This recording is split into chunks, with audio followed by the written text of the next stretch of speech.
Un poco el libro, cuéntanos qué es lo que hay en ese libro. Bueno, primero, el objetivo fundamental es demostrar que toda la información que se ha manejado alrededor del 11 de abril por la mayoría de las personas, incluyendo dirigentes de oposición venezolana, acerca de que ese día hubo un golpe de Estado, es totalmente falso. No fue un golpe de Estado, no. que fue abandono de poder. Además de abandono de poder, fue una rebelión civil. Ya. Yo creo que es la primera vez en América hispana que una rebelión civil, sola, sin armas, con pitos, banderas y flores, hace correr a un militar armado y agresivo, como había sido Chávez desde el principio del año 2000, donde nos agredía a todas las instituciones, ya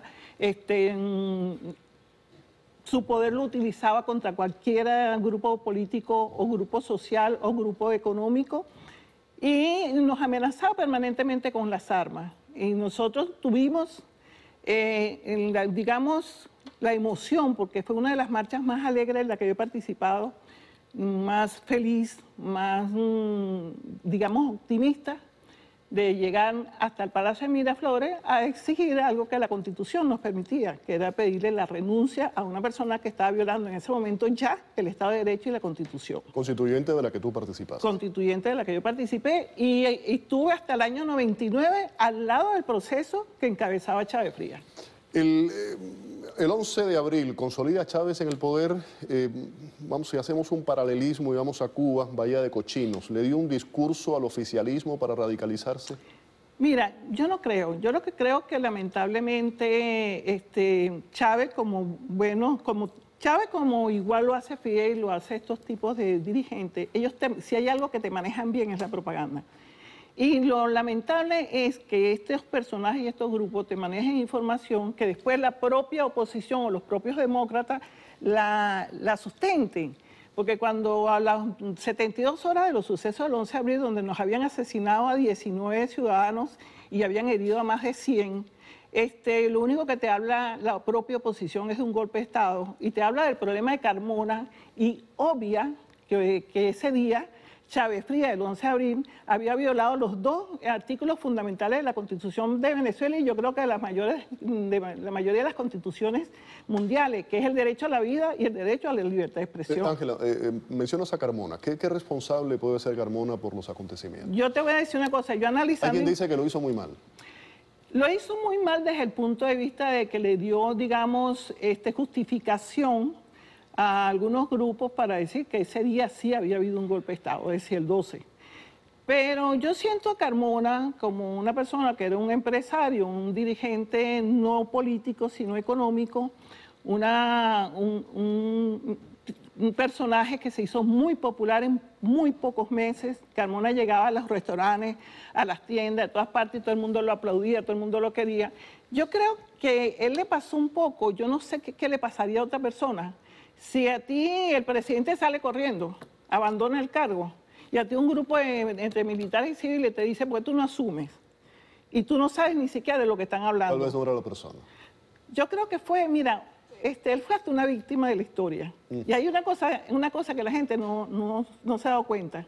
El famoso decreto Carmona ni siquiera llegó a ser legal. Fue un decreto mediático, porque lo leyó por televisión, pero de ahí no pasó, ni siquiera apareció en una gaceta oficial. Ese decreto legalmente no existió. Entonces a ti te dicen que tú tienes que conseguir por lo menos la renuncia de Chávez Frías, con membrete, bien firmada y todo, pero el decreto de Carmona pasó por televisión y a nosotros por televisión Chávez renunció.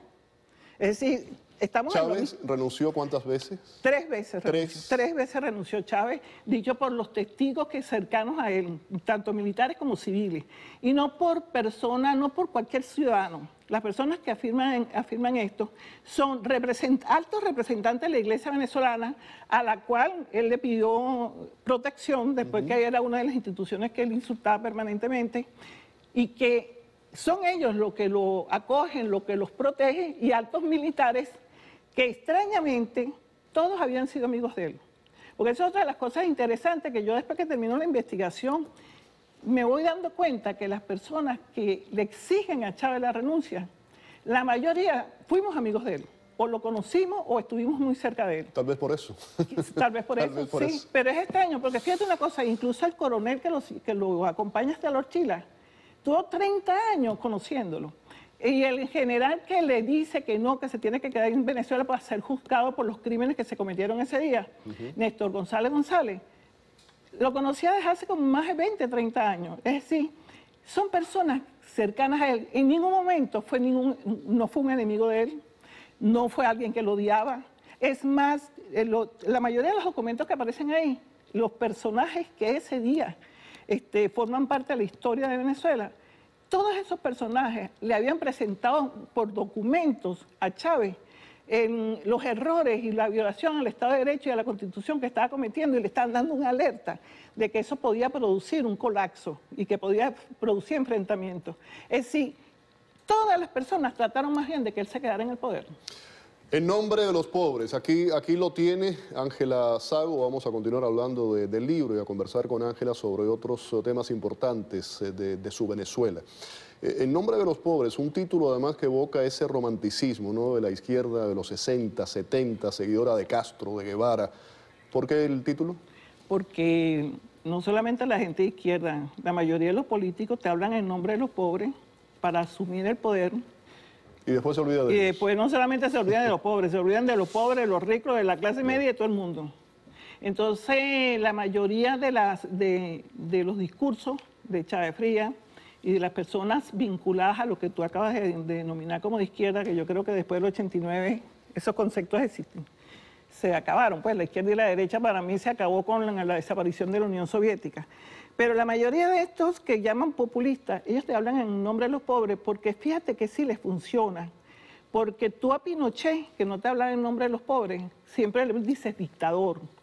En cambio a Fidel y a Chávez, que te dicen que están protegiendo a los pobres, que les interesa a los pobres, y que están bellos los pobres, y todo tan angustiado por la pobreza en el mundo, le dicen líder, le dicen comandante. Gobernante, pero no le dicen dictador. Es increíble que nosotros, los que sí en algún momento incluso estuvimos en eso que yo llamo hoy en día que era la religión comunista, porque te trataban como una religión, somos los únicos que nos atrevemos a decir que Fidel es más dictador, más asesino que Pinochet.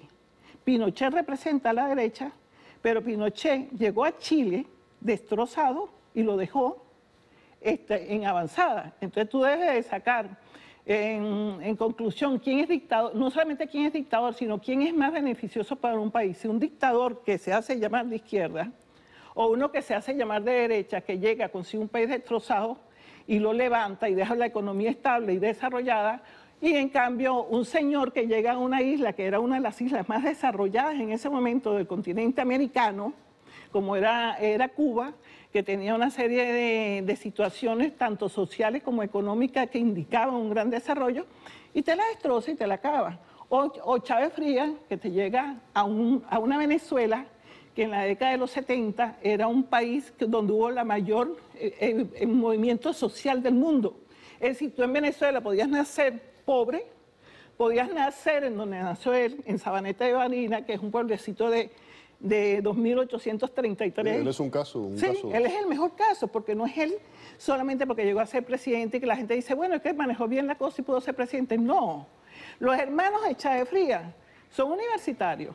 Entonces, si en Venezuela no existía posibilidades para los pobres, si no existía protección hacia la gente de menos recursos, ¿por qué la familia de Chávez Frías logró el ascenso que ellos mismos lograron? ¿Por qué Venezuela, en principio de los años 70 te recibió solamente en colombiano más de 2 millones de personas? ¿Por qué toda la mayoría de los pobladores querían irse a nuestro país, un pequeño país que era como muy abierto, muy amistoso, pero que no sufría de problemas de ese nivel de lo que señaló Chávez y que inventó Chávez después que llegó al poder? Tú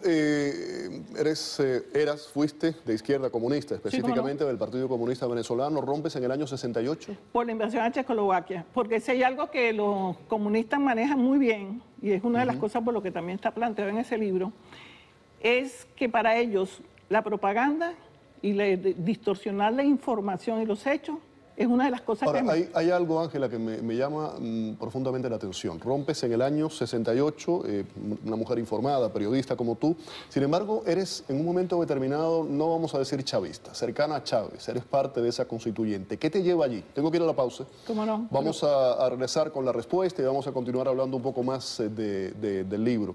Y un par de textos acá de los televidentes, ahí tienen el número en pantalla, 305-902-6255, para enviar preguntas, comentarios sobre el programa.